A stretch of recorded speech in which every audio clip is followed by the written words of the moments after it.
लोगों को uncle aunty कहकर ही एड्रेस करते हैं, तो वही उसी पोजीशन में वो बड़े आगे बढ़ रहे हैं। अब ये लोग 27-28 साल की उम्र में भी शादी हो जाता है, बच्चे भी हो जाते हैं, लेकिन यहां पर दिमाग में उनके मन में ये है अंकल आंटी। जब वो एस्टेट एजेंट्स के पास जाते हैं तो वो इस तरह से बात करते हैं जैसे एस्टेट एजेंट उनको गाइड करेंगे। अंकल मुझे आप बताओ ना, मैं कुछ नहीं जानती हूँ, मैं पहली बार फ्लैट ले रही हूँ, मुझे कुछ पता ही नहीं है, I don't know anything about the world, मैंने दुनिया देखी नहीं है। सामने से लोग डिक्लेयर करते हैं, सामने से कहते हैं मुझे कुछ पता नहीं है, आप गाइड करो कौन सा घर मेरे लिए अच्छा होगा। आप बहुत ही एक डेंजरस जगह पे हो। आप बॉडी लैंग्वेज से कह रहे हो और आप मुंह से भी कह रहे हो कि मैं नादान हूं, मैं बच्चा हूं, मैं आपके ऊपर डिपेंडेंट हूं, आप मुझे सिखाओगे, आप मुझे गाइड करोगे। एक बिल्डर के ऑफिस में जाते हो या एस्टेट एजेंट के ऑफिस में जाते हो तो ये माइंडसेट से कम निकल जाओ, कोई आपको गाइड नहीं करने वाला है। और अगर आप गाइडेंस चाहते हो तो गलत लोगों से गाइडेंस चाह रहे हो। यानी बकरी शेर से गाइडेंस नहीं ले सकता है या भेड़िए से गाइडेंस नहीं ले सकता है, वो आपको खाना चाहता है, वो आपसे टोकन स्वाइप करके अपना इंसेंटिव कमाना चाहता है। आप गाइडेंस के माइंडसेट में मत रहो। हमें आदर से, बहुत आदर से बात करना चाहिए, ये बात छोड़ दो। आप व्यापारी से बात कर रहे हो, उनके हर बात को शक की नजर से देखना जरूरी है। आपको कॉल आता है, वो कहते हैं मैडम हम हमारे लॉन्च इवेंट में आपको बुलाना चाह रहे हैं, मैं सो एंड सो बिल्डर से बोल रही हूँ, हमारा एक टावर लॉन्च कर रहे हैं।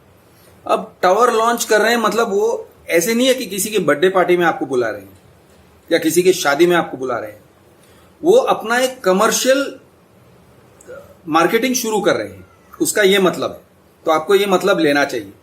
अब वो आपको इनवाइट कर रहे हैं, तो इनवाइट मतलब ये मतलब समझना चाहिए कि वो आपको बुला रहे हैं इस उम्मीद से कि आप टोकन स्वाइप करोगे, और वो पूरी तरह से जोर लगा देंगे टोकन स्वाइप करवाने के लिए।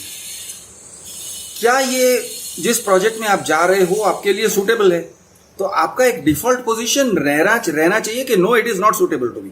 पहली बात, आप अगर सूटेबल है समझ के जा रहे हो, या हो सकता है मेरे लिए सूटेबल हो, इस तरह से जा रहे हो, या फिर ये सोच के जा रहे हो यार ज्यादातर तो बहुत सारे प्रोजेक्ट्स या बहुत सारे फ्लैट्स मेरे बजट में नहीं बैठते हैं, भगवान करे कि ये फ्लैट मेरे प्रोजेक्ट में मेरे बजट में बैठ जाए।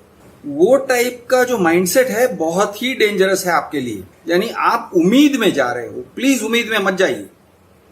आप एक डिपेंडेंसी के पोजीशन से जा रहे हो। अगर वो कह देते हैं सर आपका किस्मत बहुत अच्छा है, वैसे तो 40 लाख के फ्लैट्स हैं लेकिन हमने 30 लाख पे लॉन्च किया है, तो आपको लगेगा अरे बाप रे ये मेरी लॉटरी लग गई, ये this is my big chance, मुझे ये घर लेना ही है।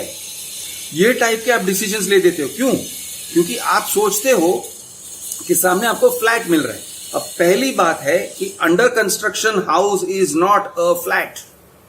अंडर कंस्ट्रक्शन हाउस और प्रॉपर्टी इज अ प्रॉमिस। वो आपको एक प्रॉमिस दे रहे हैं, और वो भी कैसा प्रॉमिस?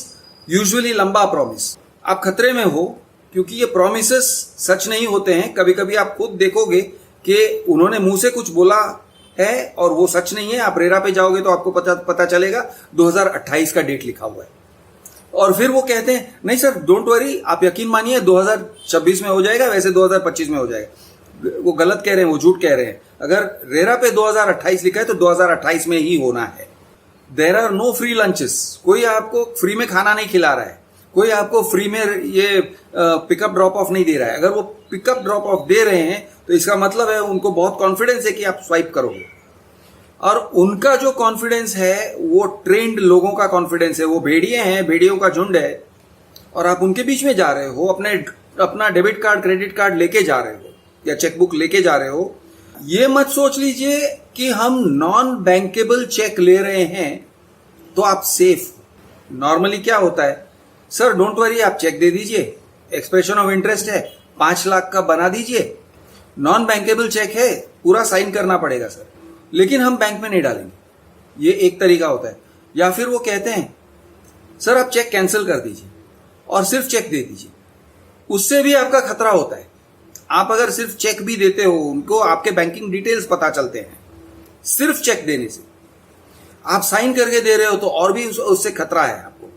साइन करके नहीं भी दे रहे हो ना, कभी कभी वो आपके सिग्नेचर्स को लेकर वो चेक का इस्तेमाल करके आपके नाम का ईसीएस मैंडेट खुलवा सकते हैं। ऐसे कई बार देखा जाता है कि सर्विस प्रोवाइडर जैसे कि जस्ट डायल ये काम करते हैं, सर आप एक कैंसिल चेक दे दीजिए। सर कैंसिल चेक देने की भी जरूरत नहीं है, वो कहते हैं देने की भी जरूरत नहीं है, आप व्हाट्सएप कर दीजिए। अब आप सोचोगे यार मैं व्हाट्सएप पे इमेज भेज रहा हूं, कैंसिल्ड चेक है, वो क्या कर सकते हैं इसको लेके। मैं आपको बताता हूं क्या कर सकते हैं। वो ईसीएस मैंडेट खोल सकते हैं आपके नाम का, आपके बैंक अकाउंट से सीधे कुछ भी अमाउंट उठा सकते हैं। 300-500 से लेके पता नहीं 5,000 10,000 पर मंथ उठाना शुरू कर देंगे कि आपने तो टोकन दे दिया, स्वाइप कर दिया। ऐसे ऐसे कांड करते हैं और ऐसे ऐसे कांड हो चुके हैं और ऐसे कांड मैं सुनता हूं, रोज सुनता हूं। तो आप भोलेपन में मत जाइए, किसी को नॉन बैंकेबल भी ये चेक मत दीजिए। बैंकेबल चेक तो सही में देना बहुत बड़ी गलती है। यानी आपने साइन किया, अमाउंट लिखा, कंपनी का नाम लिखा और वो अश्योर करेंगे आपको कि हम बैंक नहीं करेंगे, देना गलती है, बहुत बड़ी गलती है। मत करिए ये काम।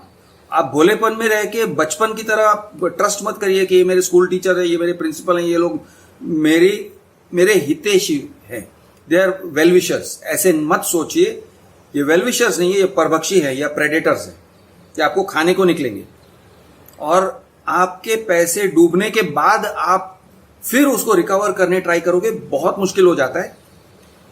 होता मिलता है, ऐसे नहीं है कि नहीं मिलता है, लड़ झगड़ के मिलता है, लेकिन उसके लिए लड़ना झगड़ना पड़ता है और आप डेस्परेट हो जाते हो जब आपके पैसे 2 लाख 5 लाख 10 लाख जो भी है वो दूसरों के पास चले जाते हैं और फिर वो इंसान या वो कंपनी कहने लगती है कि हम नहीं देते हैं। अच्छा, दूसरी बात आप एक याद रखिए, आप जिन लोगों से डील कर रहे हो वो बिल्डर नहीं है, वो बिल्डर के लोग भी नहीं है, ऑथोराइज्ड लोग नहीं है, और मैं ये भी कह दूं कि वो बिल्डर के कंपनी के भी लोग नहीं है, उनके सैलरीड भी नहीं है। वो किसी और चैनल पार्टनर के एम्प्लॉइज होते हैं। कहते हैं कि मैं लोधा, रुणवाल, रुस्तम जी इन लोगों का एम्प्लॉय हूं, वो इस तरह से कहते हैं, वो डेजिग्नेशन दिखाते हैं, लेकिन कई बार पता चलता है कि ये लोग उनके है ही नहीं, चैनल पार्टनर्स हैं, स्पेशलाइज चैनल पार्टनर्स हैं, जैसे कि एनारॉक जैसे कोई एजेंसीज हैं जो उसमें स्पेशलाइज करते हैं कि हम आपको पूरा का पूरा बेच के दे देंगे। तो वो अपने आप को ठहराते हैं कि मैं सर लोधा की टीम की हूं, मैं सेल्स टीम में हूं, मैं सीआरएम में हूं, अपने आप को लीगल टीम भी कह देंगे, लेकिन उनके ऊपर भरोसा मत करो। वो लोग लोधा वाले हैं नहीं, या जो भी बिल्डर की बात कर रहे हैं वो बिल्डर वाले है ही नहीं। तो आप जिनके ऊपर बात कर रहे हो ब्लाइंड फेथ में मत जाओ, आइडेंटिफिकेशन मांगो। आइडेंटिफिकेशन मतलब उनको बोलो ऑफिशियल ईमेल आईडी से ईमेल भेजो मुझे। फिर भी ये सब मैं आपको प्रिकॉशंस दे रहा हूं, लेकिन सब छोड़ के मैं यही कहता हूं, आप अगर अंडर कंस्ट्रक्शन में जा रहे हो, एक बहुत बड़े ट्रैप वाले सेटिंग में जा रहे हो और वो भी भोले बन के जा रहे हो, वो एटीट्यूड लेके जा रहे हो कि आप मुझे गाइड करोगे, मैं आपके गाइडेंस के हिसाब से मैं यानी हाउस सिलेक्ट कर रहा हूं या कर रही हूं, या एज ए कपल कर रहे हो और आपको बहुत रोमांटिक एक्सरसाइज लगेगा कि हम दोनों हमारे सपनों का आशियाना खरीदने जा रहे हैं, कितना रोमांटिक दिन है, हमको जिंदगी भर ये सब छोड़ दो। ऐसे कुछ भी नहीं है। हाउस परचेज है, कोल्ड फैक्ट है, कोई इमोशनल सिग्निफिकेंस उसके अंदर नहीं है, और कोई इमोशनल सिग्निफिकेंस के साथ आप जा रहे हो तो आप बहुत ज्यादा बड़ी गलती कर रहे हो। मत करिए ऐसे सब। किसी से प्रॉमिस लेकर उसको पैसे देना बहुत बड़ी गलती है, बहुत बड़ा खतरा है। अगर कोई कहता है सर आज पैसे दीजिए मैं आपको कल रिटर्न दे देता हूं, वो भी एक प्रॉमिस ही है, याद रखिए, और वो प्रॉमिस फुलफिल नहीं होता है तो आपके साथ बहुत बड़ा धोखा हो सकता है। कोई अगर कहता है कि सर मेरे पे भरोसा नहीं है, सर मैं आपको पहले से जानता हूं, पहचान निकालेंगे, मत करिए भरोसा। Stay safe, stay careful, stay skeptical. आपको अपना क्रिटिकल माइंड को यूज करना होगा। मैं हूं आपका दोस्त कृष्णदेव अर्बन नक्सल। जय महाराष्ट्र, जय हिंद, जय जवान, जय किसान।